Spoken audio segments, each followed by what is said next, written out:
Hello, everybody. It's good to see you here. Of course, I'm Steve Fazzari, director of the WEIDENBAUM Center, and we have an interesting program today. Let me pass things on right away to Lionel Cui, who is here to talk about today's program and move us forward. Go ahead, Lionel. Bonjour, my name is Lionel Cuillet. I am a faculty in French Studies in the Department of Roman Languages and Literature and director of French Connection, the Cultural Center at Washington University. I wanted to thank our partners of the WEIDENBAUM Center, the School of Law, Public Interest Law and Policy Speakers Series, and the Assembly Series at Washington University.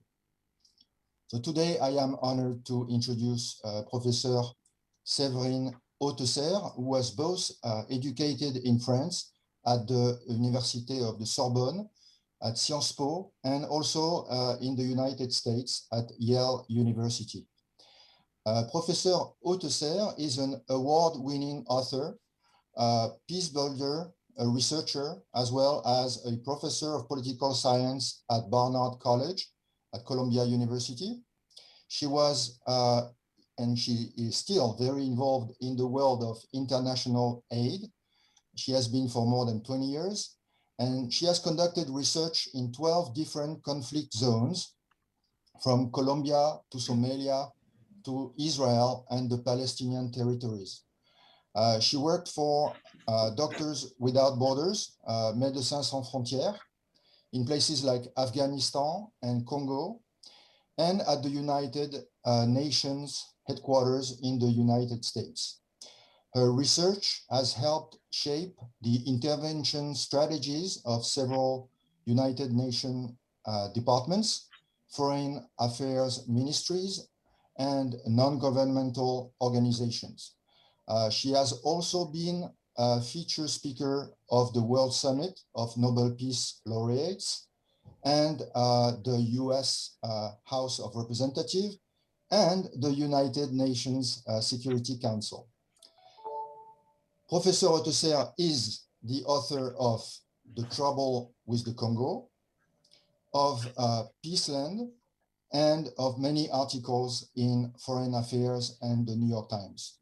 And today, Professor Séverine Hautesserre will present her new book, The Frontiers of Peace, An Insider's Guide to Changing the World, a book that draws upon field research in 12 different conflict zones. And in order to challenge popular beliefs and scholarly ideas about war, peace, and conflict resolution. Welcome, Professor Hautesserre. Thank you so much, Lionel, and thanks to all of you for joining us. Thanks, Melinda, Stephen, Will, for organizing this event and inviting me. It means a lot for me. I'm a French-American citizen, so whenever I see an event that's co-sponsored by a French language and an English language department, it absolutely makes my day. And I'm a huge fan of Will's work, so I'm absolutely thrilled to be speaking in an event that's co-sponsored and that's hosted by Will. And thanks again for joining us, all of you, today. I understand that we have people joining us from quite different parts of the United States, which is absolutely fantastic. As for me, I'm joining you from my home in New York City. I still can't access my office due to the COVID-19 pandemic, but it doesn't matter because I'm absolutely thrilled to be talking with you about my new book, The Frontlines of Peace. And now you should be seeing my slides. Yes, okay, fantastic. So The Frontlines of Peace is a book about hope. It's a book about the ordinary and yet extraordinary individuals and communities that have found effective ways to confront violence. And so to start, I want to tell you a story about these kind of people. And it's a story that takes place in Congo, in one of the deadliest conflicts since World War II. It story that started in 2007. In 2007, a little boy named Luca was kidnapped and forced to work for an armed group and for rebels, just like the ones that you see on my photos. And Luca was so small at the time that he couldn't even hold a rifle. So his commanders would march him up front and use him as a human shield. Somehow Luca survived, and after 3 years with the armed group, the militia commanders released him and they sent him back home to his mother, Justine. But Luca had trouble assimilating. He hated school. He was often hungry because his mom didn't have much money. And he still believed what his commanders had drilled into him, that the only way to survive was to use violence. And so Luca kept running away to join militias. The only time he felt safe was when he had a gun in his hands. He was 8, and it was the only life that he knew. Meanwhile, in the United States, a young Indian American woman named Vijaya Thakur was working for various aid organizations focused on Congo. And Vijaya was growing very uncomfortable with her work because her colleagues used the traditional top-down approach to peace building. They relied on outsiders' skills and expertise. And as a result, they ended up harming the very people they wanted to help. So, for instance, most of them believed that violence in Congo was due to the illegal exploitation of mineral resources like coltan, which the young men in my photo are mining. So they focused their time and efforts on advocating new laws on conflict minerals, but the new legislations cost many vulnerable people their jobs, and these people then had to join armed groups in order to survive. And so whenever Vijaya traveled to Congo, she started asking ordinary citizens what they believed would lead to peace. And that's a photo of her doing just that. And eventually she decided to try something in the village where Justine and Luca were living.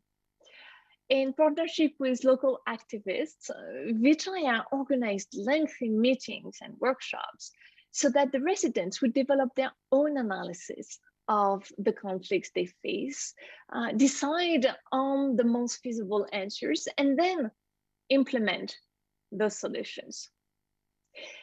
And the first part of the plans that the villagers came up with was for Vijaya and her fellow activists to give out $40 each to a few village women, including Justine, who used the money to start small businesses like tailoring and donut shop, businesses of the kinds that you now see on my photos. So the businesses took off, and eventually the participants had enough money to implement the second part of their plans. So they installed taps for clean drinking water, and they organized trainings for the teachers to learn how to curb ethnic violence instead of fueling it. And eventually, they lobbied local authorities for protection and better services. So Luca now had 3 meals a day, shoes without holes, and role models who didn't use violence to survive and gain power. And like Luca, all of the villagers were safer and they were healthier. And one day, Vijaya was talking with Justine, and Justine kept using the word success to refer to the whole initiative. It was because Luca had turned 13, and for the first time in his life, he was speaking in the future tense. He had stopped running away all the time, and he was making plans, peaceful plans within his community. He now wanted to hold a pencil instead of a gun. And now you see where the cover artist found her inspiration for the cover of my book. As for Vijaya, she decided to create the Resolve Network that has used this approach to help more than 7,000 people over the past 10 years. All were individuals at risk of being recruited by armed groups, and more than half of them were actually former combatants like Luca. So militias have formed and reformed in Congo. The pressure to remobilize has been enormous, but not a single person participating in the resolve programs has either started or gone back to fighting. And to me, this story is inspiring. It's also very telling because there are big differences between the way most peace-building organizations work and what Vijaya did. So to start, Vijaya decided to build peace from the grassroots by relying on insiders instead of always focusing on elite and leaders based in capital cities and headquarters.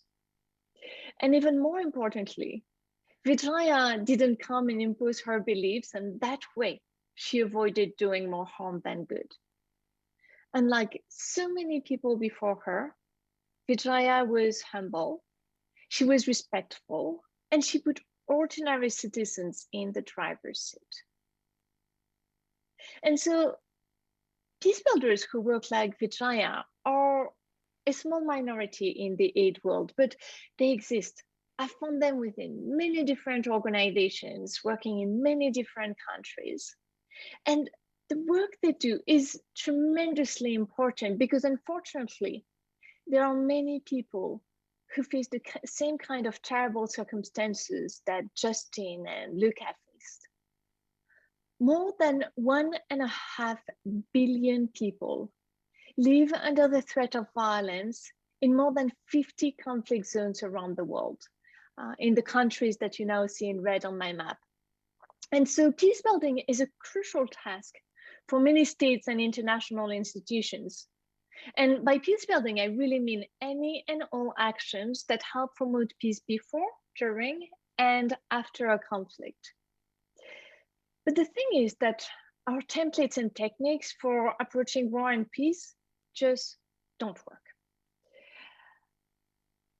Afghanistan, Colombia, Congo, Syria, Ukraine, Myanmar, we've heard the same story many times before.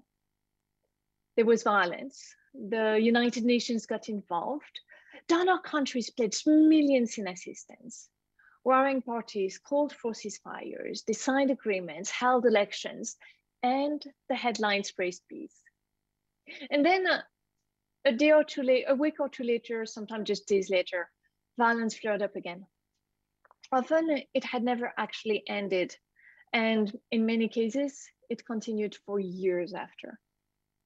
You know that more than half of all ongoing wars have already lasted for more than 20 years.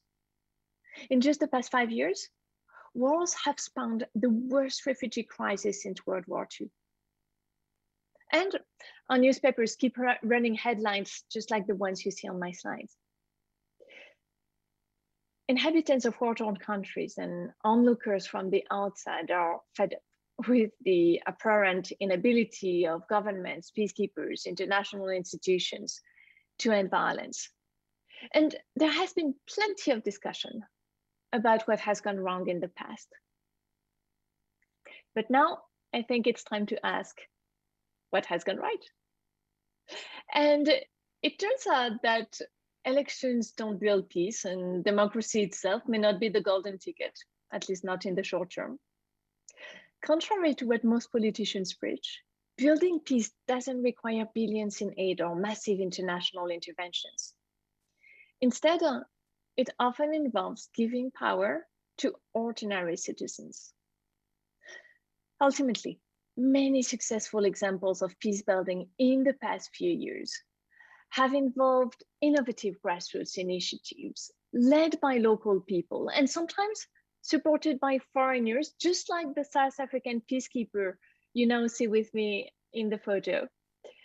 And they often use methods shunned by the international elite.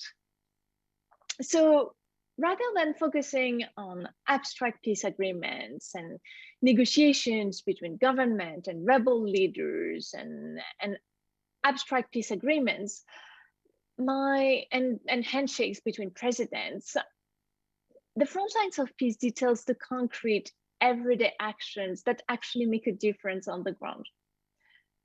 Some of these are bizarre. Some you'll see are creative. Some involve age-old traditions, and some are just common sense. My book explains how peace building can actually work so that we can finally improve the lives of billions of people.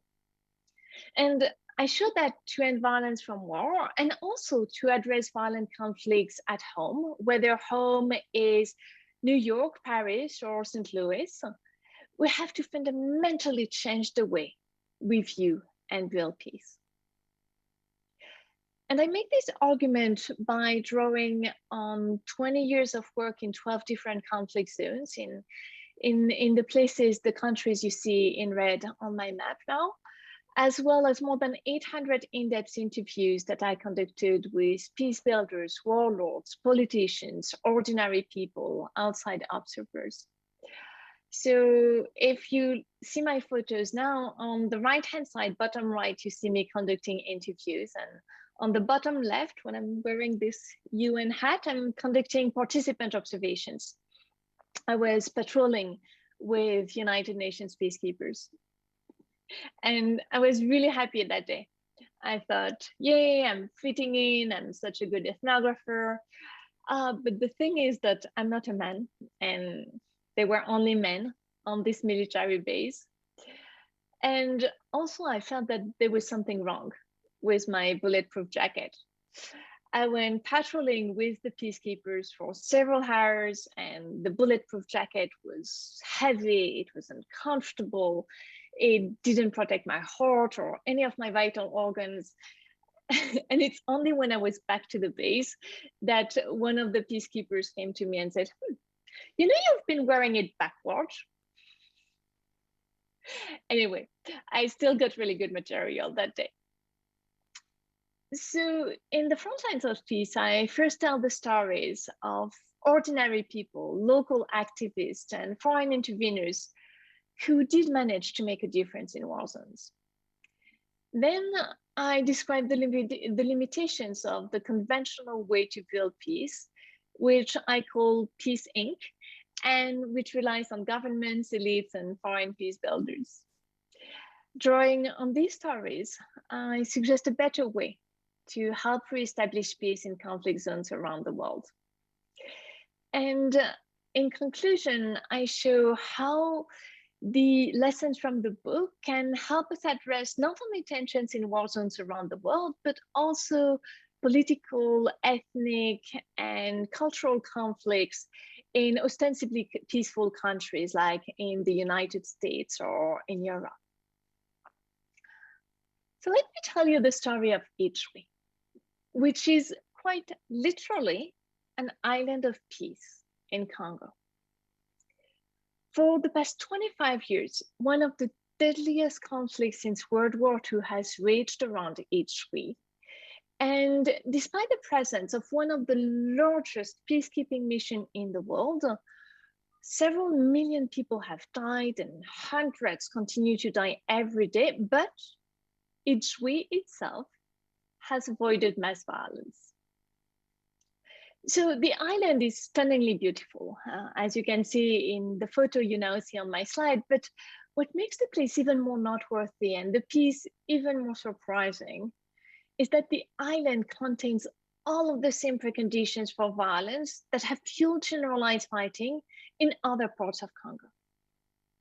So you have, for instance, a geostrategic location.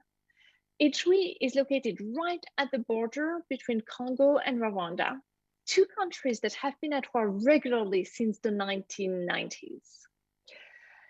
Idjwi also has mineral resources, ethnic tensions, lack of state authority, extreme poverty, local conflicts over land and traditional power, and many other features that have led to generalized fighting in the neighboring provinces.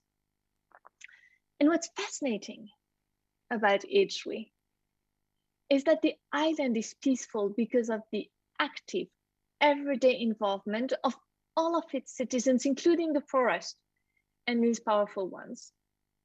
So it's not the state, the police, or the army who manage to control tensions, and it's not foreign peace builders. It is the members of the community themselves, including the people you see on in my photos, and including the poorest and least powerful ones.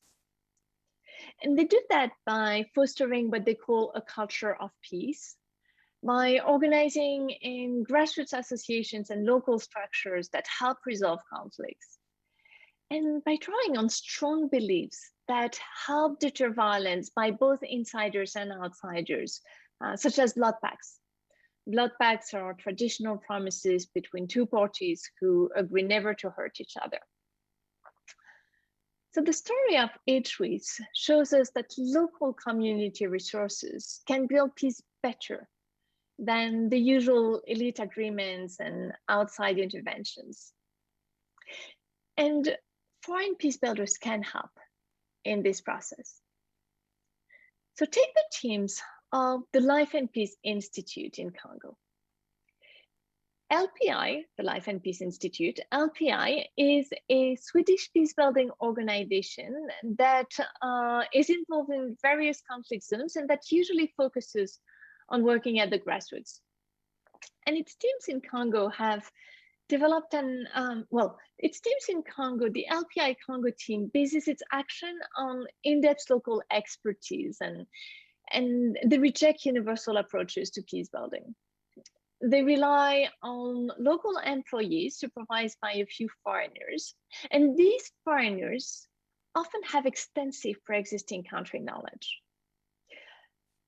LPI doesn't implement programs directly. Instead, it works with and through a few handpicked local organizations.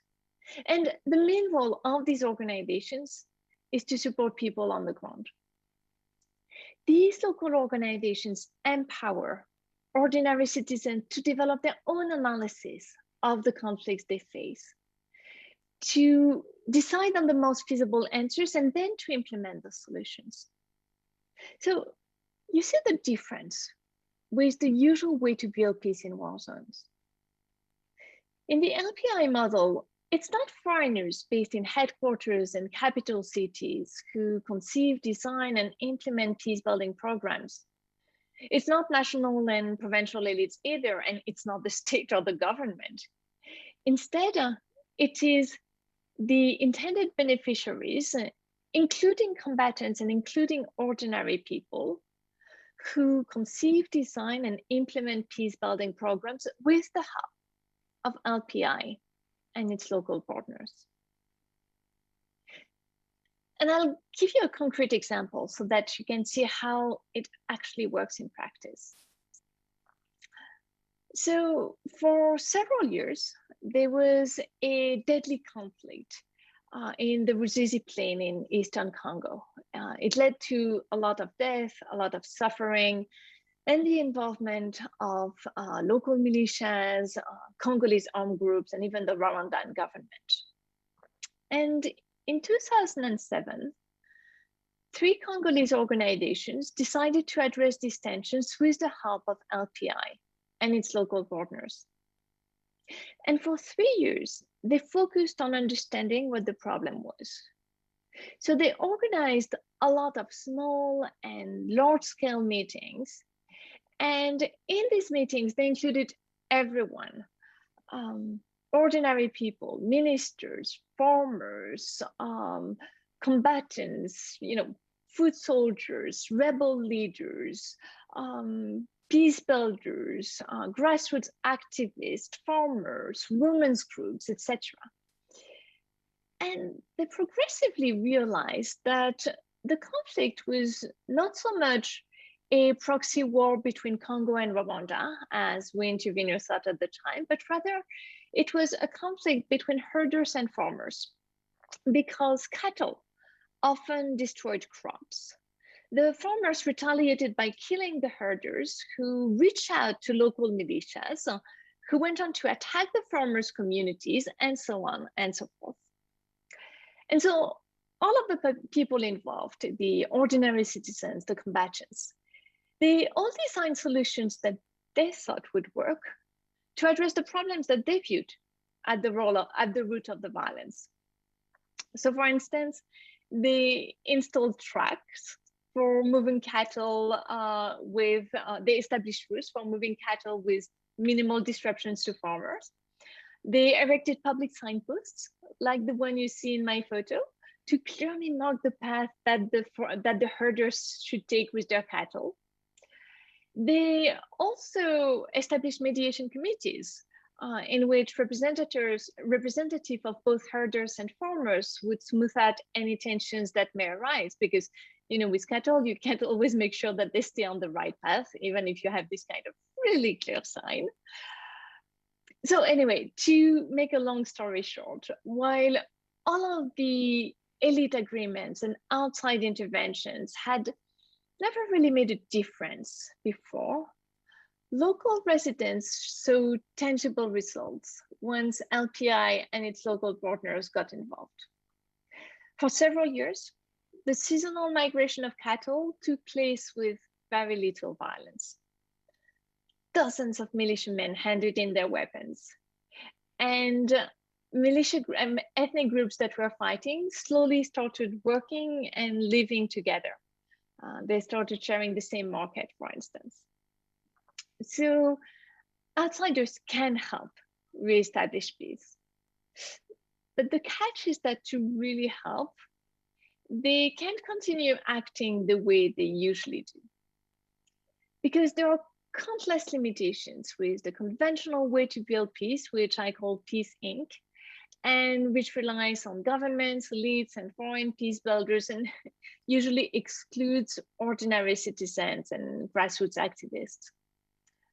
The Peace Inc. conventional approach to peace building relies on a lot of misleading and detrimental assumptions, like the idea that only top-down intervention can end armed violence. The idea that all good things come together. So for instance, that elections will naturally lead to peace. And the idea that only outsiders have the required skills and expertise to build peace. So take the way my own career in international aid got started. When I was 22, I got my very first job out of graduate school as assistant country director for Médecins du Monde, Doctors of the World in Kosovo. And in the photo, that's me at the time. And next to me is my wonderful husband, Philip, who, by the way, owns the copyright of many of the photos I'm showing you today. And so when I arrived in Kosovo, I didn't speak Albanian or Serbo-Croatian. My husband didn't either. I had virtually no knowledge of Kosovo history, politics, and culture. I actually started reading my first book about the Balkans on the flight going there. And sadly, the flight was way too short. I was coming from Paris, and so I never got the time to finish the book. But I got the job because I spoke decent English. I had 2 fancy master's degrees, a solid training in political analysis, and some field experience in a variety of post-war places and developing countries. And in hindsight, I feel terrible when I think about my Kosovo assistant at the time. His name was Nerim. My job was to analyze the political, security, and humanitarian situation and write reports for my supervisors. But it was Nerim who had the skills that I didn't have.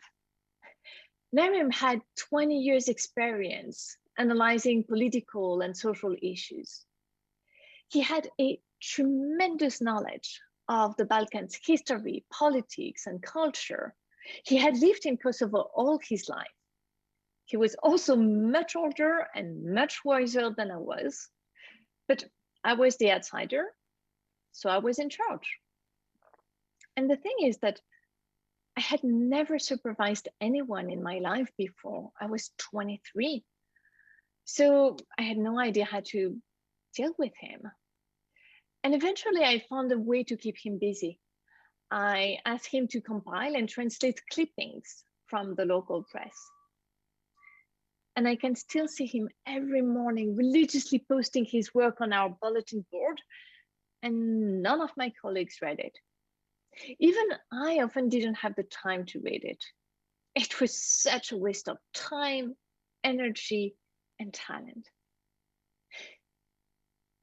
And the thing is that I realized afterward that this was not a stroke of good luck for Nerim, and I mean, good luck for me and bad luck for Nerim.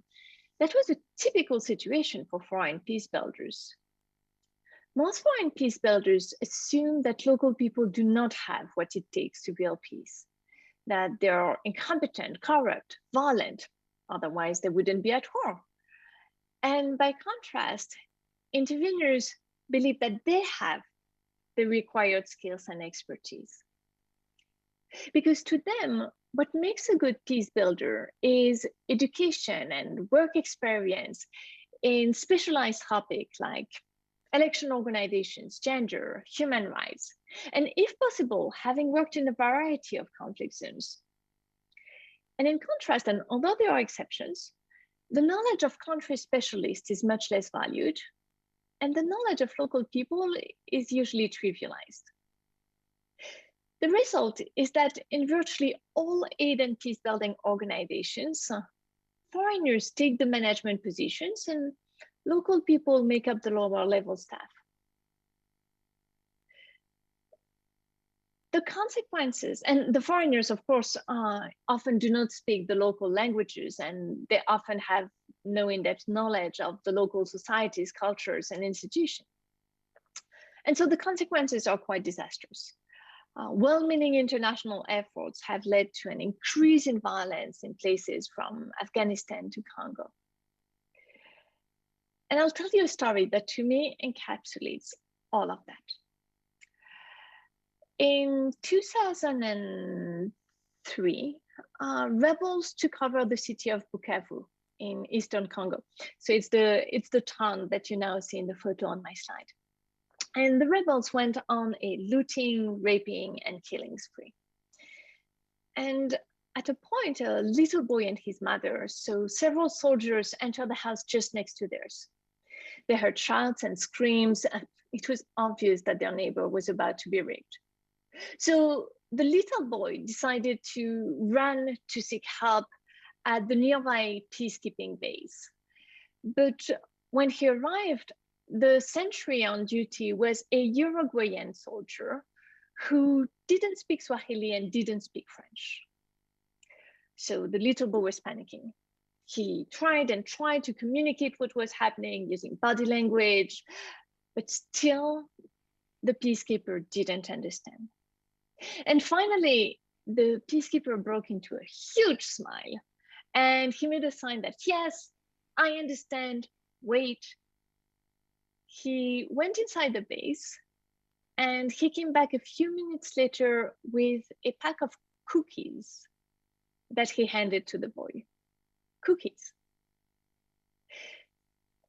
So yeah, outsiders do not always understand what's going on, and relying exclusively on them can be really problematic. Another common issue with our standard approach to peace is that many conflicts revolve around political, social, and economic stakes that are distinctively local. And when I say local, I really mean at the level of the individual, the family, the clan, the community.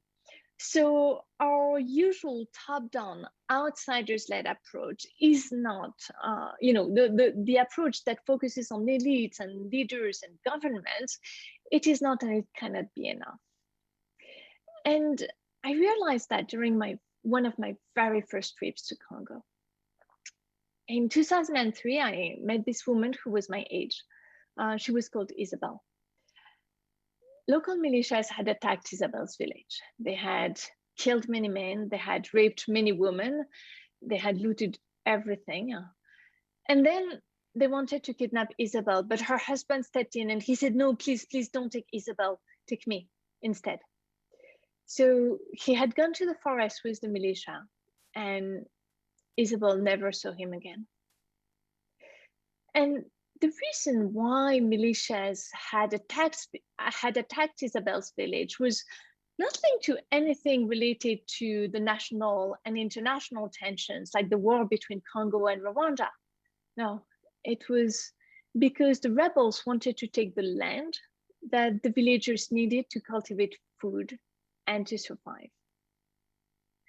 And Isabel's stories has stayed in my mind all these years because it embodies the awful consequences of local conflicts that foreign peace builders so often ignore.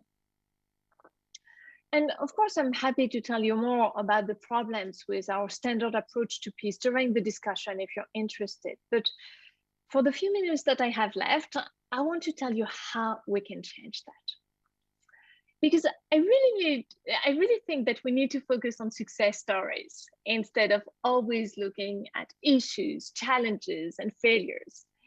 And so these past few years, I've looked for cases of what I call unlikely peace.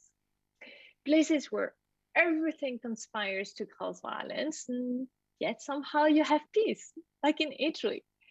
And I found places like that all over the world, in Afghanistan, Colombia, Congo, Israel and the Palestinian territory, Timor-Leste, Somalia, like in the places where the villages where I took the photos you now see. And the example I like best is the story of Somaliland. So there is a really interesting contrast between, on the one hand, Somalia, which is extremely violent, has some of the highest ranking in the world's least desirable category, most corrupt country, second most failed state, etc. And on the other hand, you have this autonomous region in the north of Somalia that is called Somaliland, that went through a devastating independence war with Somalia in the late 80s and in the 1990s. A war that destroyed nearly 90% of the towns, some of which still haven't been rebuilt, as you can see now in the photo I took when I was there a few years ago. But for the past 20 years, Somaliland has experienced little violence, little terrorism, and it now has a well-functioning state, decent public services, and even some kind of functioning democracy.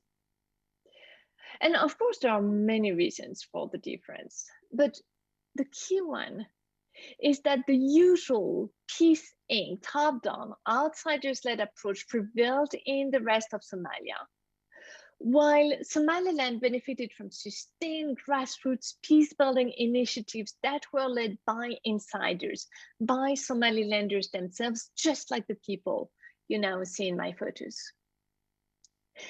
And the case of Somaliland shows us that local people can promote peace not only on a small scale, like in Idjwi, but also over a large territory and a quasi-state. And the good news is that we can support this kind of local efforts without falling into the same old tired relationships between insiders and outsiders that I've told you about, and without destroying local peace efforts as interveners so often do. Because they're role models that we can learn from. In my research, I found a lot of interveners who use out-of-the-box approaches and who really managed to make a difference both at the highest level and on the ground. And I talk about these people a lot in the book. They're named Peter Van Holden, Vijaya Thakur, Banu Altumbas, James Camberry, Lee McBowie, I could go on and on. They come from all over the world and they work for very different organizations in very different countries, but they have a few things in common. They don't believe that as outsiders, they know better, that they have the right theories, skills, and expertise, or that they bring the ideal solutions to people's problems. Instead, they respect local residents, they listen to them, and they're open-minded. They understand that other people may have a different understanding of peace, democracy, development, and different priorities. They also know the local context well. They speak at least some of the local languages and they have extensive local networks. They're in it for the long run. They stay on site for years, sometimes decades. They don't place themselves at the forefront of peace efforts and they don't put their logos everywhere. Instead, they remain low profile. and they turn the spotlights on the achievements of their local partners, local organizations, local staff, local authorities. They're flexible. They keep adapting their strategies based on the results and feedback that they get and the way the situation evolves. And lastly, they understand that sometimes there are hard choices to be made because all good things do not go together. So sometimes we may have to choose between worthy goals, for instance, between peace and justice or peace and democracy. And the best interveners understand that they shouldn't be the ones to make these choices. The people who have to live with the consequences of a decision should be the ones making it. And by way of conclusion, there is one last thing that I want to mention. All of these ideas, all of these lessons from conflict zones can help us address not only tensions in war zones around the world, but also political, ethnic, and religious conflicts in the United States and in Europe. And yeah, given the time, I'm not going to elaborate on that, but I have an entire chapter on that in the book. So if you're interested, I'm more than happy to tell you more about that during the discussion. Just ask me and then I'll walk you through the slide and I'll give you a lot of ideas. But the overall point is that whether at home or abroad, we solely need more individuals like Idjwi and Justin and like the inhabitants of Idjwi and Somaliland. We solely need more organizations that work like the Life and Peace Institute and like Resolve, and more programs that follow the basic principles I've told you about. Because it's with organizations and programs like these that we can help the 1.5 billion people who live under the threat of violence in conflict zones around the world, and that we can also decrease tensions and violence in our own communities around us. And of course, all of these ideas are not magic ones, but because they take into account deeply rooted causes of conflicts, they can definitely be game changers. So thank you so much for listening. If you have any questions, please ask. If you want to know more, ask a question now. Q&As are always my favorite part of this kind of discussions. So, you can also follow me on social media. I'm most active on Twitter, but I'm also on the other platforms. You can find the full text of all of my articles, along with a lot of resources that you may enjoy on my website, severineauthusser.com. And of course, my 3 books have a lot more detailed stories and ideas about everything I've told you today. And I consider the Frontlines of Peace to be the best of my 3 books. So I'd be really honored if you would check it out. Thank you so much, everyone. Thank you so much, Séverine. So now for the Q&A, I would like to introduce William Nomikos, who received his PhD in political science from Yale University in May 2019, and he is now an assistant professor in the Department of Political Science, where he directs the data-driven analysis of Peace Project, a lab that brings together researchers conducting work on various aspects of peace building. William? Great. Thank you, Leona, and thank you, Severin. And I'll moderate all the questions. And so if you, I think probably the best way to do it is put your question in the chat, and then I'll pose it to Severin.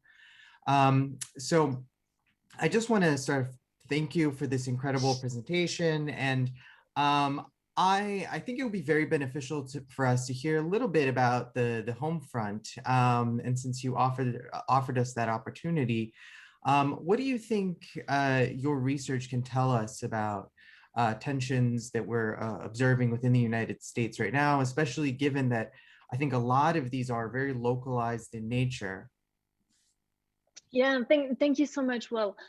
So as you know, I have an entire chapter on that. The last chapter of the book is about that. And I think that we can all learn a lot from what works and what doesn't work in conflict zones. So for instance, in terms of what doesn't work, to me, I see a lot of parallels with how we try to resolve conflicts in our own communities in the United States. Very often, we send in people, what I would call outsiders. We rely on, for example, middle-class people who do not live in the communities, who don't have an intimate understanding of what it means to be a gang member, what it means to be a victim of violence, what it means to grow up in poverty, etc. And so I see a lot of parallel with peacing, and also like we tend to rely a lot on elites, on our elected representatives, on governments, on calling your senator or calling your representative, and all of that, yes, is important because they have a really important role to play. But at the same time, there are so many things that we can do within our own communities. We can, and again, we can take the models both as activists and as ordinary citizens. So as ordinary citizens, we can do like my friends in Idjwi and develop informal relationships with our opponents, you know, listening, sharing common grounds, participating in sport clubs, arts associations, trade unions, you know, whatever, because that really helps diffuse tensions when there is a cultural conflict, for instance. We can also build on the specific elements of our own local cultures. I love the story of the mothers and men against senseless killings in Chicago. They're, you know, the people who decided that they would hang out on street corners, the women who hang out on street corners, and they sat on their folding chairs, and that prevents violence because there's, you know, nobody wants to kill someone in front of their own mothers.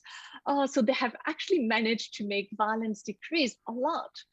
And also we can all support grassroots associations with time, money, efforts, whatever we can spare, because the effective associations I've seen in the United States, the ones that like really manage to decrease shooting, decrease violence, decrease tensions, they use the same kind of insider-led bottom-up approach that Resolve and the Life and Peace Institute use in conflict zones.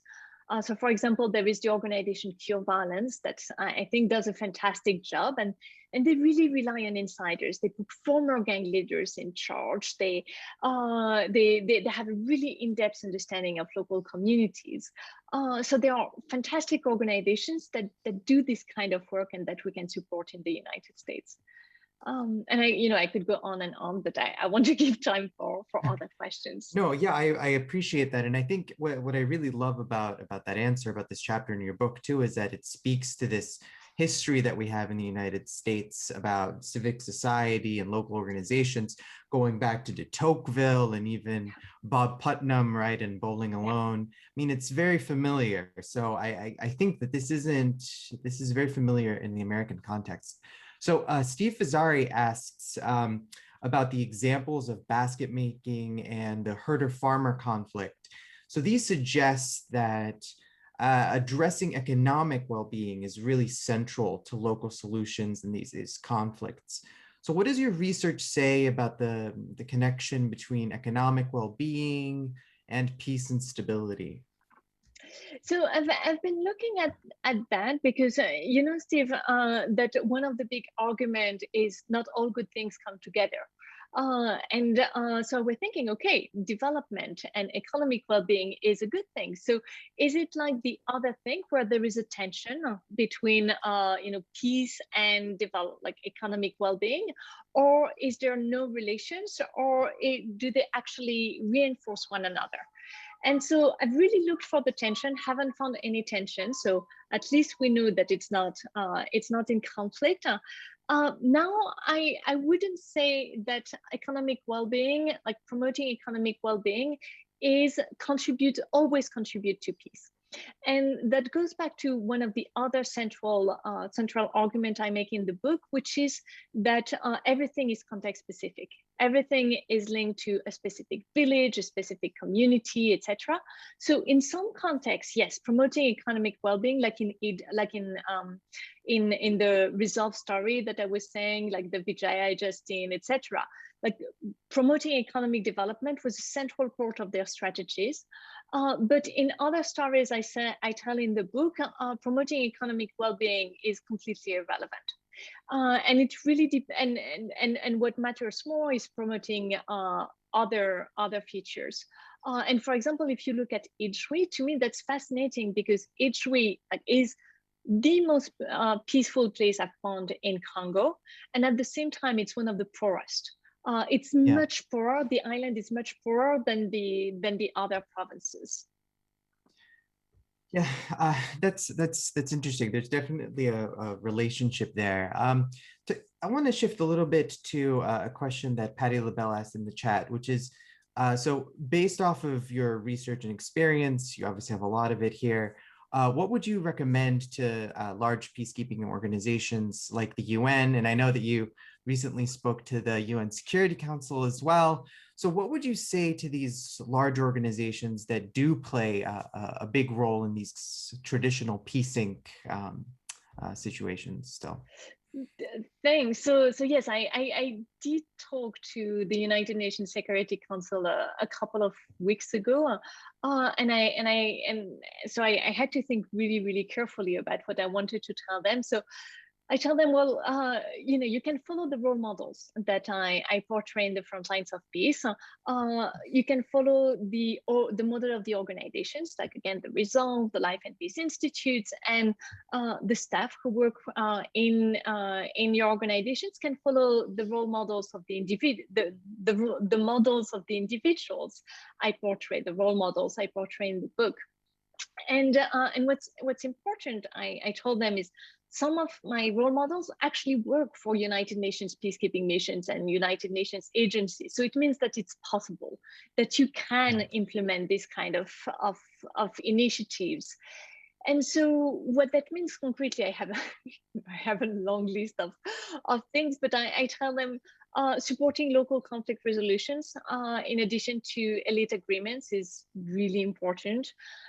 Building on the knowledge and on the skills of ordinary people and local activists who live in conflict zones, rather than relying way too much on outsiders' knowledge. I also emphasize planning deployments and strategy over the long term. Because, for example, peacekeeping missions mandate are 6 months. Most people are sent also for 3 months, 6 months, maximum a year. But you can't build peace in 6 months or in a year. I mean, we've seen that in the United States. We're still dealing with trying to deal with the with all of the, how do you say, l'héritage de la guerre civile. I'm so tired that I can't even speak English properly anymore. Lionel, can you, Lionel? Anyway, we're still dealing with what happened during the Civil War, and so building actual peace is a very long-term process, not something you can do in 6 months or a year. I tell them also, be humble and be low profile. Stop putting your logos everywhere, but rather try to turn the spotlight on the achievements of your local partners. I tell them recruit and deploy more people like the model peace builders I portray in the book. So people who have an extensive understanding of very specific local situations, etc. And you have some of these people already in your organization, so promote them, give them more resources. And I told them be flexible, because you can't have a strategy like that you decide on day one and then that you're going to follow for the 5 years to come, but you always have to adapt, and you also have to be accountable to your intended beneficiaries. So yeah, I tell them a lot of things. Well, I hope they listen somewhat. So on that note, and trying to give advice, and I'm wondering, and we have a couple of questions in the chat about this as well. What about the United States? What about programs that the United States leads, such as the Peace Corps? What do you think about the Peace Corps? Can the Peace Corps be beneficial in these types of locations? Or What about other non-governmental organizations that may not be as locally grounded, but yeah, what do you think about other types of organizations that may be active in these settings? Right. So, the Peace Corps is one of the organizations that I find really interesting because I like how they train people before deploying them to the ground. And to me, like in that sense, they're a model because first they make sure that the people they send somewhere, they have at least some knowledge of the local languages and that they spend time learning the local languages. And they also have some understanding of the local culture, societies, and histories. And to me, that's essential to be effective peace builders and effective aid workers. So that's amazing. Now, what I tell my students, I have a lot of students who apply to the Peace Corps and then get deployed. And I tell them that they're actually doing that for themselves and not for the communities, because, and to keep that in mind, because Peace Corps volunteer, from at least the ones I've seen so far, they're usually people who don't have specific skills. Very often it's my undergraduate students who just graduated and they graduate from a liberal arts college. Fantastic. I love my liberal arts education and the one I give to my students, but you know, they don't have the kind of hard skills that you need to dig a well in a community or to promote health. So I tell them, okay, like you're doing it for yourself and you're also doing it so that you can really understand the community, and then after the Peace Corps, you're going to be a better peace builder. Then you can actually contribute to this community and to this village. And as for the other programs, there are plenty of other programs, so we would have to go step by step and talk about each ones. But what I tell, I'm briefing USAID in a few weeks, and what I'm planning on telling them is that there are a lot of people already within non-governmental organizations that you support and within USAID, within the State Department, who really try to advocate for the kind of programs and the kind of approach that I think work and that I document in the book. And so I'm trying to, like, you know, let's amplify the voice of these people, let's support them, let's put them in charge, and let's try to move away a little bit from the we know better because we're the United States, we come from DC, we have fancy degrees, and we can resolve the problems for you. Yeah, I want to start moving towards concluding. So we'll do one final question, but I do just want to highlight for any of our undergraduate students, what Professor Althusser just mentioned, that's kind of her advice as to what to do and how to be more active if you're just getting started in this field.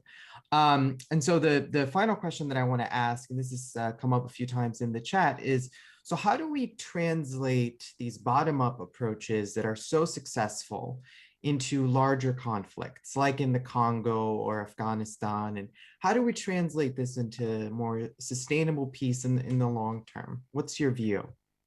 Thanks. So that's obviously one of the central questions, because we don't want these peace initiatives just to be on a village for a couple of weeks or a couple of months. And so there are two parts in my answer. The first one is that obviously we don't want to do away with top-down peace building, with elite level interactions. What we want to do is to combine elite interaction with grassroots peace building, just like we want to combine outsiders and insiders knowledge. And the other thing is that very often people assume that when I talk about grassroots peace building, I'm talking about things that work on a small scale, but look at Somaliland. And that's why I insisted on Somaliland in the presentation. Somaliland, it's a country, you saw the slides on my map. It's a country, the territory is as large as Syria or North Korea. The population is 3.5 to 4 million people, meaning the population is larger than the population of Uruguay or Bosnia. So these grassroots efforts can already translate into a larger scale, into a really large territory and a large population. They have that potential, but for that again, and I've looked for common points and I've looked for, for templates that I could write in my book. There is no template. It has to be always very context specific, based on the local histories, cultures, societies, etc. Yeah, that's a great point to end on, because it's so important to remember that local, bottom up does not mean small. And it definitely means important in a lot of cases. And I think that's what your book shows us. So we are now out of time, but I hope you'll join me in thanking Professor Althusser for joining us. And we've included a link in the chat, and we'll also send this out over email. So you can go get her new book with a discount code. It's truly an excellent book. I assigned it both to my graduate students and undergrads this semester. I highly recommend it. Thank you again, Professor Althusser. Thank you so much, everyone, for joining us. And thank you again for this event. And thanks for all your questions. Very nice. I'm part of the Weidenbaum Center. Severine, thank you so much. And also Lionel and Will, it's great to have a bigger group of people coming and leading our events. Very special, very engaging, visually rich, and very, very important. Bye to all. Hope to see you soon. Thank you. Thank you.